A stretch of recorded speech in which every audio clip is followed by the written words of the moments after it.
बिस्मिल्लाहिर्रहमानिर्रहीम। अस्सलाम वालेकुम दोस्तों, उम्मीद है कि आप सब खैरियत से होंगे। 16 दिसंबर का दिन पाकिस्तान की सियासी तारीख़ का एक अहम दिन है, जिस दिन मशरक़ी पाकिस्तान अलग होकर बांग्लादेश बन गया। बांग्लादेश के क़याम के क्या मुहर्रिकात थे, क्या असबाब थे, क्या वजूहात थी, क्या ये यकदम ऐसा हुआ? आम तौर पर तारीख़ के अमल के हवाले से कहा जाता है कि कोई भी सानहा, कोई भी हादसा एकदम से रूनुमा नहीं होता। उसके पीछे पूरा एक हिस्टोरिकल एवोल्यूशनरी प्रोसेस होता है, जिसके बाद वो वाक़या या सानहा रूनुमा होता है।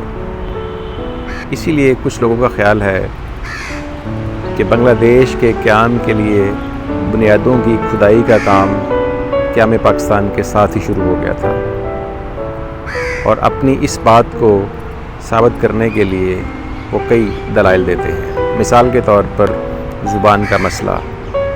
बंगालियों ने जब ये मुतालबा किया कि उर्दू के साथ साथ बंगाली को भी कौमी ज़ुबान करार दिया जाए, तो इसकी भरपूर मुखालफत की गई।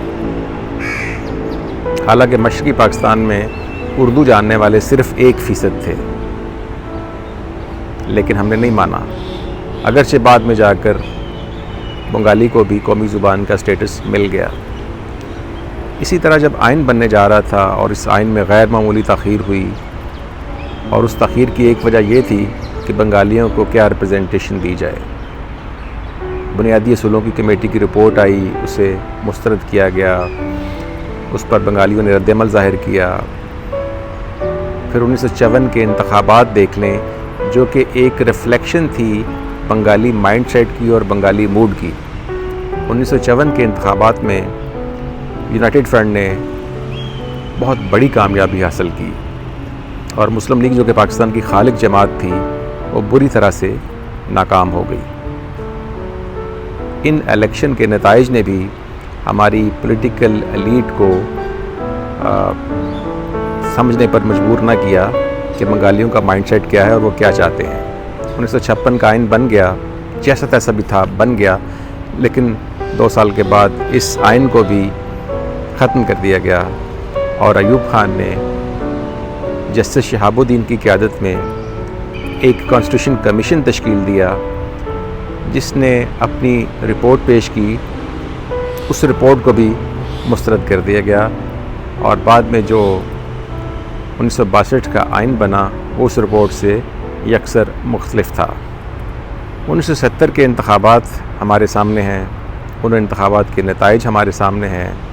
उन इंतख़ाबात के नताइज को ना मानना भी हमारे सामने है, जो कि फ़ौरी वजूहात बनी मशरक़ी पाकिस्तान की अलहदगी के। इस वाक़े पर बहुत से किरदारों ने अपनी कलम कुशाई की है, जो बराह रास्त इस वाक़े के ज़िम्मेदार समझे जाते हैं। याह्या ख़ान, मुजीबुर रहमान, ज़ुल्फ़िकार अली भुट्टो, राव फरमान अली, जनरल नियाज़ी, इन तमाम किरदारों ने अपना अपना नुक्ता नज़र पेश किया है कि इस वाक़े के हवाले से उनकी क्या सोच है और वो क्या समझते हैं। इसी तरह बहुत से मौर्रख़ीन ने, इनका ताल्लुक़ बांग्लादेश से भी है, इनका ताल्लुक़ पाकिस्तान से भी है, और कुछ गैर मुल्की मौर्रख़ीन और मुसन्निफ़ीन ने भी इस वाक़े पर कलम कुशाई की है। तो आइए आपको दिखाते हैं वो अहम किताबें जो कि मशरक़ी पाकिस्तान की अलहदगी के वाक़े को समझने में हमारी मदद कर सकती हैं। और बतौर एक तारीख़ के तालिब इल्म हमारे लिए एक अहम बिब्लियोग्राफ़ी है कि अगर हमने मशरक़ी पाकिस्तान की अलहदगी के असबाब का जायज़ा लेना है, वो कौन सी अहम किताबें हैं जो हमारी रहनुमाई कर सकती हैं। तो आइए देखते हैं।